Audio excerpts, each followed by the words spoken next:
Sir ನಾನು ಗೆಜಿಲ್ಗೆರೆಯಿಂದ ಬಂದಿರೋದು. ಆಕಾಶ್ ಅಂತ ನನ್ನ ಹೆಸರು. ಗಿಲ್ಲಿ ಅಣ್ಣನ ಫಸ್ಟ್ ಬೆಳಗ್ಗೆನೆ ಬಂದು ಕೂತಿದೆ. ಇವತ್ತು ನಾವು ಬಂದು ಬೈಕ್ ನಿಲ್ಸಿದ ತಕ್ಷಣ ಅವ್ರ ಅಪ್ಪ ಅಮ್ಮ ಕೊಟ್ಟಿರೋ ಪ್ರೀತಿ ಇವತ್ತು ಎಷ್ಟು ಬಟ್ ಆದ್ರೂ ಅವ್ರ ಅಪ್ಪ ಅಮ್ಮ ಒಂದು ಪ್ರೀತಿ ಕೊಟ್ಟು ಬಂದ್ರಪ್ಪ ಅಂತ ಕುಣಿಸಿ ಹಗ್ ಮಾಡಿ ಒಂದು ಲೋಟ ನೀರು ಕುಡಿಸಿ ನೀವೆಲ್ಲ ಸಪೋರ್ಟ್ ಮಾಡಿರ್ತೀವಿ ಅಂತ ಕೈ ಮುಗಿತಾರಲ್ಲ, ಈ ಮೂಲಕ ನಾವು ಯಾವತ್ತೂ ಮರಿದಿಲ್ಲ ಅಣ್ಣ. ಇದೇ ಫಸ್ಟ್ ಟೈಮ್ ನಾವು ಹಿಂಗೆ ನಿಂತ್ಕೊಂಡು ಮಾತಾಡ್ತಾ ಇರೋದಕ್ಕೆ ಅವರೇ ಕಾರಣ, ಆಮೇಲೆ ಗಿಲ್ಲಿ ಅಣ್ಣ ಕಾರಣ. ಇವತ್ತು ಓದ್ಬಿಟ್ಟೆ ಏನು ಟ್ಯಾಲೆಂಟ್ ತೋರಿಸ್ಬೇಕು ಅಂತಿಲ್ಲ, ಓದಿದ್ರು ಟ್ಯಾಲೆಂಟ್ ತೋರಿಸ್ಬೇಕು. ಮೇನ್ ಫಸ್ಟ್ ಇರೋದು ಅಂದ್ರೆ ತಂದೆ ತಾಯಿ ಸಾಕವ್ರೆ, ಮತ್ತೆ ಅವ್ರಿಗೆ ನಾವು ರಿಟರ್ನ್ ಗಿಫ್ಟ್ ಕೊಡ್ಬೇಕು ಮತ್ತೆ ಬೆಳ್ದಿ ತೋರಿಸ್ಬೇಕು ಅಂತ ನಾನು ತಗೊಂಡು ಇವತ್ತು ನಾನು ಬೆಂಗಳೂರಲ್ಲಿ ವರ್ಕ್ ಮಾಡ್ತಾರೆ ಕಾರ್ಪೆಂಟರ್. ನನ್ನ ತಂದೆ ನನಗೆ ಮನ್ಸಲ್ಲಿ ಅವ್ರ ಥಾಟ್ ತಿಳ್ಕೊಂಡು ಮಾತಾಡ್ತಾ ಇದ್ದೀನಿ. ನನ್ನ ತಂದೆ ತಾಯಿ ಸಾಕ್ಬೇಕು ಮತ್ತೆ ನನ್ನ ತಂಗಿ ಮದುವೆ ಮಾಡೋಕೆ ನನ್ನ ಲೈಫಲ್ಲಿ ಅವ್ರು ಸಿನಿಮಾ ಇಂಡಸ್ಟ್ರಿಲಿ ಮಾಡ್ಬೇಕು ಅಂತೀನಿ. ಒಂದು ಸಣ್ಣ ಇವತ್ತು ನಾನು ಸಾಯಿ ಗಂಟ ನಮ್ಮೂರಲ್ಲಿ ಒಂದು ಹೆಸರು ಮಾಡ್ಕೊಂಡು ಒಳ್ಳೆ ಹುಡುಗ ಅಂತ ಇವತ್ತವರೆಗೂ ಸಾಯ್ಬೇಕಂತ ಅದೊಂದು ನಂಬಿಕೆ ಬಂತು.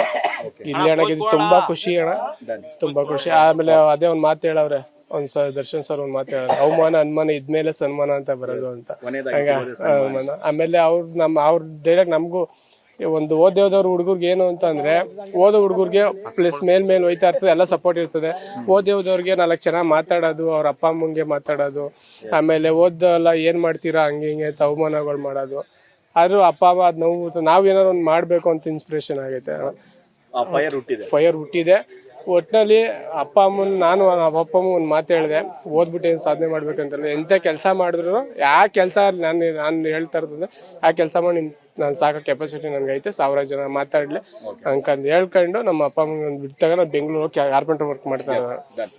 ಅದೇ ಗಿಲ್ಲಿ ಸರ್ದೊಂದು ಇದು ತಗೊಂಡಿದ್ದೀನಿ, ಕುಕ್ಕರ್ ಇದೆ, ಗಂಡು ಮಕ್ಳು ಕುಕ್ಕರ್ ಇದೆ, ಕೆಳಗಡೆ ಫೈರ್ ಮಧ್ಯದಲ್ಲಿ ಪ್ರೆಸರ್, ವಿಸಿಲ್ ಹೊಡ್ಕೊಂಡು ಬದುಕ್ತಾ ಇರ್ತೀವಿ ಅಂತ. ಅದೊಂದು ಜೈ ಗಿಲ್ಲಿ ಹೇಳೋ.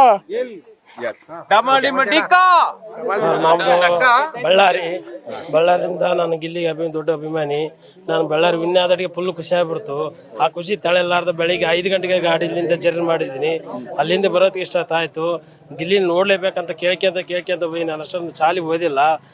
ನೋಡೋಕ್ಕಾಗಿ ಈ ಅಭಿಮಾನಕ್ಕೋಸ್ಕರ ನಾನು ಬಂದು ನೋಡ್ಕೊಂಡು ಹೋಗೋಣ ಅಂತಂದು ಇಲ್ಲಿ ಬಂದು ಮಾತಾಡೋಣ ಅಂತಂದು ನಂಗೆ ಇಷ್ಟ ಆಯ್ತು. ಮಾತಾಡ್ಸ್ಕೊಂಡು